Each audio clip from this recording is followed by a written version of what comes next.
कर्नाटक महाराष्ट्र सीमेवरील बेळगाव जिल्ह्यातील रायबाग तालुक्यातील नागराळ नावाचे गाव. हे गाव म्हणजे शेतीभाती आणि पारंपरिक जीवनशैलीचा एक नमुना. इथल्या प्रत्येक कुटुंबाला आपल्या मान सन्मानाची आणि परंपरेची किती किंमत आहे हे येथील लोक रोजच्या जगण्यातून सिद्ध करत असतात. पाटील कुटुंबालाही याच परंपरांचा अभिमान होता. शिवगोड पाटील हे गावातल्या प्रतिष्ठित व्यक्तीपैकी एक. त्यांना 4 कन्यारत्न. सगळ्यांचे चांगले शिक्षण व्हावे, त्यांना योग्य संस्कार मिळावेत यासाठी त्यांनी आयुष्य वेचले होते. सर्वात धाकटी, लाडकी आणि थोडीशी स्वप्नाळू अशी होती सुष्मिता. 19 वर्षांची. तिच्यासाठी शिवगोड यांनी भविष्यातल्या अनेक योजना मनात रंगवल्या होत्या. सुष्मिताचं शिक्षण पूर्ण झालं की एका चांगल्या घरात तिचा विवाह करून देणे हे त्यांचे एकुलते एक स्वप्न होते. या शांतसुखी कुटुंबावर एका सकाळी काळोखाची छाया पसरली. ही घटना साधारणपणे 2-3 महिन्यांपूर्वीची आहे. घरात सुष्मिता दिसेना म्हणून आधी आईला वाटलं की ती मैत्रिणीकडे गेली असेल. पण दुपार झाली, संध्याकाळ झाली तरी सुष्मिताचा पत्ता नव्हता. शिवगोड पाटील यांना सुरुवातीला हे काहीतरी गैरसमज किंवा मुलीने केलेला लहानसा खोडकरपणा वाटला. पण जेव्हा तिचे काही कपडे, तिचे आवडते पुस्तक आणि तिने लिहिलेल्या एका डायरीचा भाग घरातून गायब असल्याचे लक्षात आले तेव्हा त्यांच्या पायाखाली जमीनच सरकली. गावात आणि नातेवाईकांमध्ये शोधाशोध झाली पण सुष्मिता कोणालाच सापडली नाही. वडिलांनी तातडीने रायबाग पोलीस ठाण्यात आपली मुलगी बेपत्ता असल्याची तक्रार दाखल केली. शिवगोड यांना खात्री होती की त्यांची मुलगी सुरक्षित असेल आणि कोणीतरी तिला फसवलं असेल. त्यांचा विश्वास होता की त्यांची कन्या त्यांच्या संस्काराविरुद्ध पाऊल टाकणार नाही. परंतु नियतीला वेगळंच काहीतरी मंजूर होतं. पोलीस तपासात आणि खासगी शोधाशोधीतून हळूहळू धक्कादायक सत्य बाहेर येऊ लागले. सुष्मिता एकटी गेलेली नव्हती. ती तिच्या प्रियसासोबत पळून गेली होती आणि हा प्रियकर कोणी अनोळखी व्यक्ती नव्हता. तो होता विठ्ठल बसंतवाडे, 29 वर्षांचा तरुण. विठ्ठल हा याच रायबाग तालुक्यातील तहसील कार्यालयात ग्रामसेवक म्हणून कार्यरत होता. गावासाठी तो एक शासकीय प्रतिष्ठित माणूस होता. मात्र त्याच्याने शिवगोड यांच्या धाकट्या मुलीचे प्रेम संबंध होते. हे नागराळसाठी एक मोठी सामाजिक मानहानी होती. एकीकडे शिवगोड पाटील समाजात उच्च मानले जात असताना त्यांच्या मुलीने एका सामान्य ग्रामसेवकासोबत पळून जाणे हे त्यांना त्यांच्या कुल परंपरेवरचा थेट घाव वाटला. पोलीस तपासात लवकरच या दोघांचे अज्ञातस्थळी निघून जाणे निश्चित झाले. शिवगोड पाटील यांना पोलिसांनी माहिती दिली या क्षणापर्यंत शिवगोड यांची व्यथा होती. एका वडिलांची आपल्या मुलीच्या हरवल्याची आणि तिच्या सुरक्षितेची चिंता. पण हे सत्य कळताच त्यांची व्यथा एका क्षणात अतिउच्च संतापात आणि कठोर मानसिकतेत बदलली. त्यांच्या डोळ्यासमोरून अनेक गोष्टी सरकल्या. गावात, समाजात आता त्यांची कोणती प्रतिमा उरणार?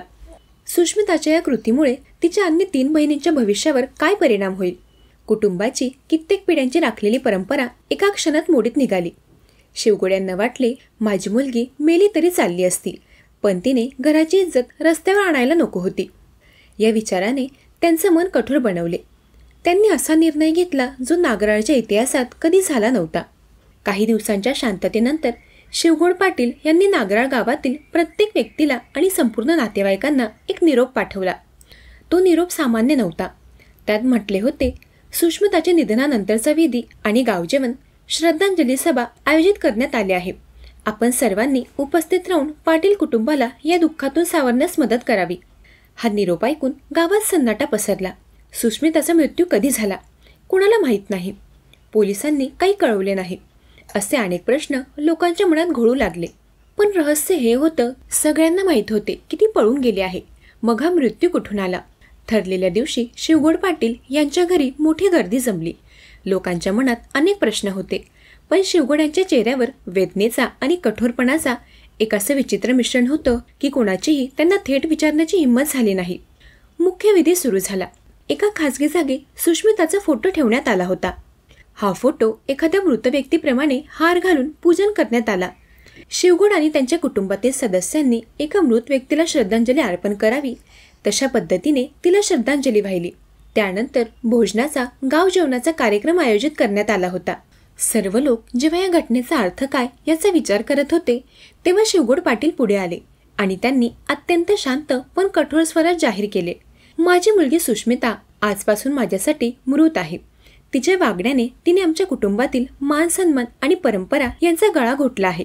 माझ्यासाठी, माझ्या कुटुंबासाठी आणि माझ्या कुळासाठी सुष्मिताचा देह जिवंत असला तरी आमचे तिच्यासोबतचे नाते कायमचे संपले आहे.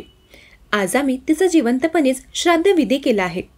याचा अर्थ असा की कुटुंबातील तिचे सर्व नातेसंबंध तुटले आहेत आणि तिला कायमस्वरूपी घरातून बेदखल करण्यात आले आहे.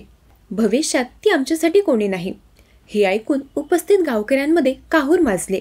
काही लोक वडिलांच्या या कठोर निर्णयावर चकित झाले, तर काही लोकांनी शिवगड यांच्या मनाला झालेल्या वेदनांची जाणीव दर्शवली. वडिलांकडूनच मुलीचे जिवंतपणे श्राद्ध करण्याची ही घटना एका सामाजिक विद्रोहाची कहाणी बनली. एका बाजूला व्यक्ती स्वातंत्र्य आणि दुसऱ्या बाजूला कुटुंब संस्कार आणि परंपरा यांच्या संघर्षातून जन्मलेल्या या घटनेने ग्रामीण समाजाच्या मानसिकतेवर, नैतिकतेवर आणि बदलत्या सामाजिक मूल्यांवर गंभीर प्रश्न उपस्थित केले. शिवगोड पाटील यांनी आपल्या निर्णयाने आपल्या मुलीवरचा सामाजिक आणि नैतिक अधिकार कायमचा सोडला होता आणि नागराळ गावातील ही घटना अनेक दिवस चर्चेचा आणि वादाचा विषय ठरली.